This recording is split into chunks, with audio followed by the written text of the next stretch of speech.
እንዲሁ በእርሱ የሚያምን ሁሉ የዘላለም ሕይወት እንዲኖረው እንጂ እንዳይጠፋ የሰው ልጅ ይሰቀላል። ኢየሱስ የተሰቀለው በኢየሱስ የመስቀል ስራ በማመን የዘላለም ሕይወት እንዲኖርህ እንጂ ሌላ ሰው ለአንተ የዘላለም ሕይወት እንዲሰጥ አይደለም። ኢየሱስ መስቀል ላይ ጨርሶታል። ባይዘው እኔ አንተን አንድ ሲምፕል ጥያቄ ልጠይቀህ። ስለ ኃጢአት የሚደረገውን ክፍያ ኢየሱስ ያጎደለው ነገር አለ?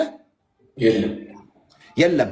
ኢየሱስ ከጨረሰ በኋላ ስለ ኃጢአት ሌላ ክፍያ አንተ ፊት አንተን ወክሎ በእግዚአብሔር ፊት እባክህ እግዚአብሔር ሆይ አቤልን ይቅር በለው፣ ይሄው ስለ አቤል መስዋዕትነት ስለ አቤል ኃጢአት ይሄው ደም አቅርቤያለሁ የሚል ከኢየሱስ ውጪ አለ?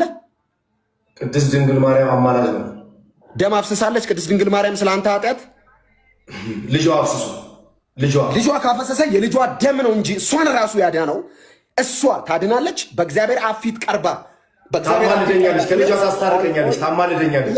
ለእኔ እሷ እንደ ድልድይ እንደ ብሪጅ ናት። እኔ እግዚአብሔር ጋር ስማ፣ አንተም ተረጋጋ፣ ትንሽ ተረጋጋ።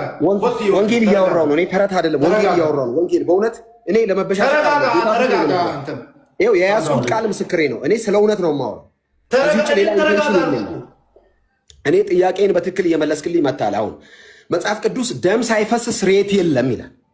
ደም ካልፈሰሰ እግዚአብሔር የሰው ልጆችን ኃጢአት ትቻለው አይልም። ደሙ የፈሰሰው የእሷ ልጅ አይደል? ስለ እሱ እኮ ነው እያወራ ያለሁት። አሁን እሷ ደም አፍስሳለች ስለ አንተ ኃጢአት። ጥያቄን በትክክል መልስ። ልጇ የወለደችው ልጇ አፍስሶልኛል። ስለዚህ ልጅሽን አስታርቂኝ፣ ልጅሽን አስታርቂኝ እመቤቴ ወይ ብል ምን ክብር ይቀንሳል ያንተ? እዚህ ላይ የለም። መጽሐፍ ቅዱሳዊ አይደለም።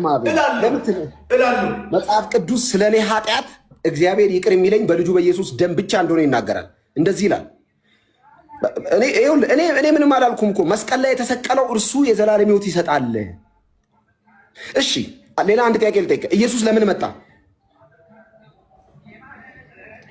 ለምንድን ነው የመጣው ኢየሱስ? ለምን ሰው ሆነ? አምላክ የዘላለም አምላክ ማንም በማይቀር ብርሃን ውስጥ ብቻውን የሚኖር የነበረ አምላክ ለምን ሰው ሆነ? ስጋ ለብሶ ጠይቅ፣ መልስ። እኛን ለማዳን። ቴንኪዩ። ሌላ አዳኝ ጠፍቶ ነው እሱ የወረደው ወይስ ሞልቶ ነበረ? ሌላ አዳኝ ማለት ከሱ ሌላ ማን ነው አዳኝ? ቴንኪዩ። ማንም ስለ እኔ ኃጢአት ስለ አንተ ኃጢአት በእግዚአብሔር ፊት ቀርቦ አቤልን ይቅር በለ ብሎ ንጹህ ደም ይዞ መግባት። አሁን እያልኩ ያለውን ስማ። ኦይ ልጨርስ።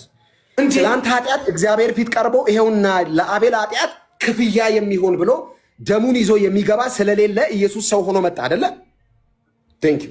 ይሄን ታምናለህ? ከዚህ ሌላ ቀስ ብለህ አውራ። እሺ፣ ወንጌል ስለሆነ ደስ እያለኝ ቀስ ብዬ አወራለሁ። እኔ ደስ ነው የሚለኝ። ይህን ብቻ ነው የማወራው። እሺ